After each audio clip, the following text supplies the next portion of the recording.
A linguagem é uma das maiores expressões da nossa sociedade, seja ela falada, seja ela escrita.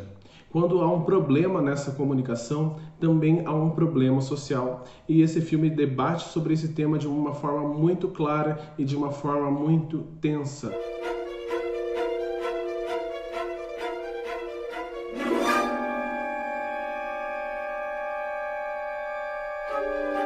Meu nome é Diego Ferraz, sejam bem-vindos ao canal e hoje eu vou trazer para vocês mais um filme nacional. Sempre é um prazer para mim falar sobre obras literárias ou até mesmo sobre o cinema brasileiro, porque é uma coisa que é tão nossa e é uma linguagem tão única. E falando sobre linguagem, o filme Volume Morto tem como epicentro essa discussão, que é a discussão principal da sociedade sobre dialogar. Nesse filme a gente vai acompanhar uma reunião de classe, onde uma professora, que é interpretada pela Fernanda Vasconcelos, chama os pais de um aluno, a mãe, que é a Júlia Rabelo, e o pai, que é o Daniel Infantini, e ela chama os dois para uma conversa meio que em off sobre o filho deles. Essa criança, pelo que eu entendi, deve ter uns 10, 11 anos, e ela tem problemas na linguagem de acordo com a história que a professora traz para os pais. Essa criança ela faz diversos desenhos e nesses desenhos tem uma figura principal que sempre aparece, que é uma figura com uma caixa quadrada na cabeça, e também ela não consegue verbalizar com os outros alunos.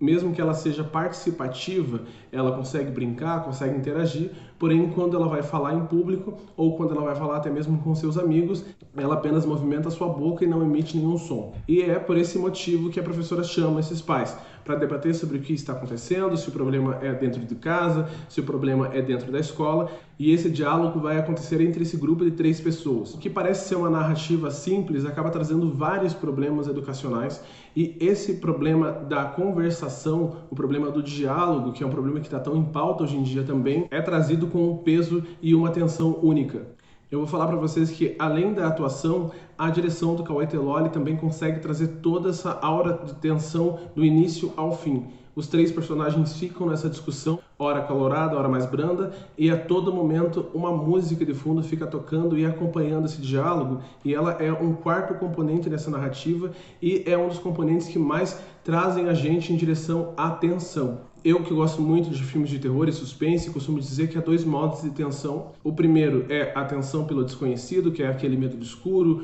o medo de abrir a porta de noite, ou até mesmo o medo do que há debaixo da nossa cama. E o segundo modo de tensão é a tensão pelo reconhecimento, pela semelhança. Então, é a tensão de você ver uma situação em que você poderia estar naquele momento, ou que você pode estar no futuro num momento similar a esse, e esse desconforto é causado pelas coisas que estão acontecendo com os personagens e que um dia poderiam acontecer com você, com sua família, com seus amigos, e esse filme traz esse segundo ponto de tensão. No meu caso, essa similaridade se deu porque eu fiz física por 3 anos e nesse período eu também fui auxiliar de professor em uma escola pelo mesmo período. Então toda essa problemática de conversar com os pais, de chamar os pais para reunião ou os pais não virem, ou até mesmo os pais virem de maneira agressiva, é uma coisa que eu já presenciei e eu, de certa forma, sinto como é esse embate em que o professor se sente ao estar diante de um pai ou de uma mãe. Você imagina, são 2 pessoas que o professor não tem nenhum contato, o professor está ali falando de algo completamente profissional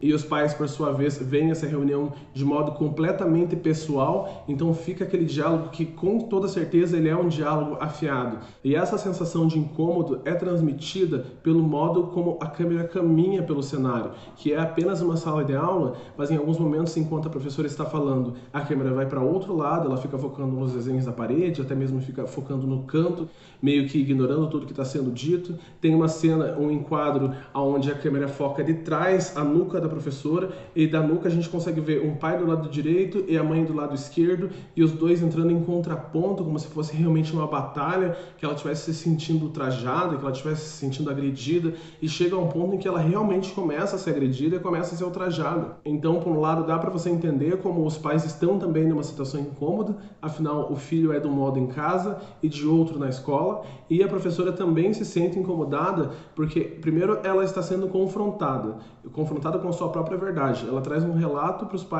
pais não acreditam no relato e acabam meio que culpabilizando ela por todas as coisas que estão ocorrendo com o filho. Não, mas como que ele não fala aqui, mas ele fala em casa? Será que não é culpa sua? Será que não é a sua abordagem educacional? E isso vai crescendo cada vez mais. E a professora também, de certa forma, ela acaba comprando uma narrativa de abuso e ela acaba jogando a culpa de um pai para o outro, como se na verdade ela não quisesse entender uma situação, ela quisesse uma resposta e uma resposta imediata para o que estava acontecendo. Então o filme fica todo nessa tensão, e se você acha que fica só nesse momento, ele vai crescendo cada vez mais, a ponto de que eu não conseguia desgrudar o olho da tela, tamanha atenção do que estava acontecendo. Eu estava assistindo com amigos meus, e eu sempre falo que tem filmes que você assiste com amigos e outro que você assiste sozinho, porque senão não funciona. E nesse caso, um filme de suspense conseguiu prender a atenção de 5 pessoas diferentes, que todo mundo ficou atônito para saber o que estava acontecendo, como esse filme ia acabar e como esse crescente ia parar, porque tinha que parar em algum momento. E o filme se fecha numa conclusão que eu considero pessimista, mas ao mesmo tempo que eu considero realista, e que traz esse problema, como eu falei no início, do diálogo. No momento de polarização, onde o que eu penso e o que o outro pensa se entram em contraponto, acabam causando atritos e acabam causando confusão, o que acontece é que nenhum dos lados escuta nada, nenhum dos lados conhece nada, e no fim não há resposta para nada. Fica todo mundo com a sua própria verdade, com sua própria certeza. Eu ouvi uma vez uma frase que vinha para essa lógica: quando duas pessoas discutem muito fervorosamente, nenhuma das duas quer ouvir verdades, as duas apenas querem ver a si mesmas refletidas. Então, indiferente ao argumento que eu utilize, indiferente ao argumento que você utilize, se eu tenho uma verdade minha fechada, ela vai continuar assim até o final da minha narrativa, indiferente ao que você traga para mim de novo, ou indiferente ao que eu traga para você de novo. E quando a gente fala sobre educação, isso é muito mais grave, porque a gente está criando indivíduos, a gente está criando e cuidando do desenvolvimento do futuro do nosso país, do futuro das nossas famílias. E se esse diálogo não existe nas nossas casas, não existe em sala de aula, o que acontece é que sempre vai ter alguém no ostracismo, e infelizmente esse alguém é a criança. E para fechar a narrativa de maneira incrível, o Cauê Teloli ainda traz uma narrativa que eu diria que é um pós-crédito,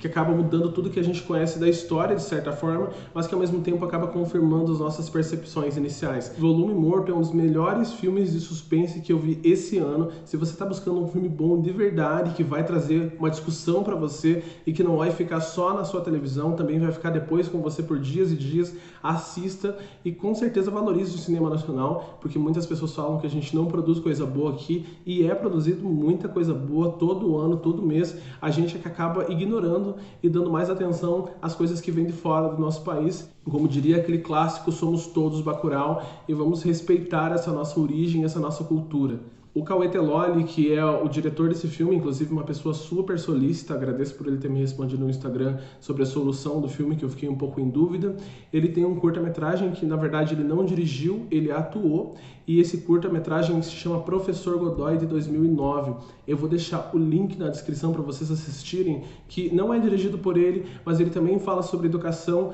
de um modo um pouco diferenciado, mas ele traz uma narrativa tensa de 15 minutos, e no final uma narrativa mais agradável, eu diria assim, e que vale muito a pena ser conferido. Então, pessoal, muito grato pela atenção de vocês até esse momento, espero que curtam, compartilhem e principalmente, como sempre digo, se inscrevam no canal para ouvir sobre novos filmes, para ouvir sobre novas séries, e se você gosta de conteúdo nacional, você está no lugar certo. Eu vou sempre tentar valorizar o que é nosso aqui.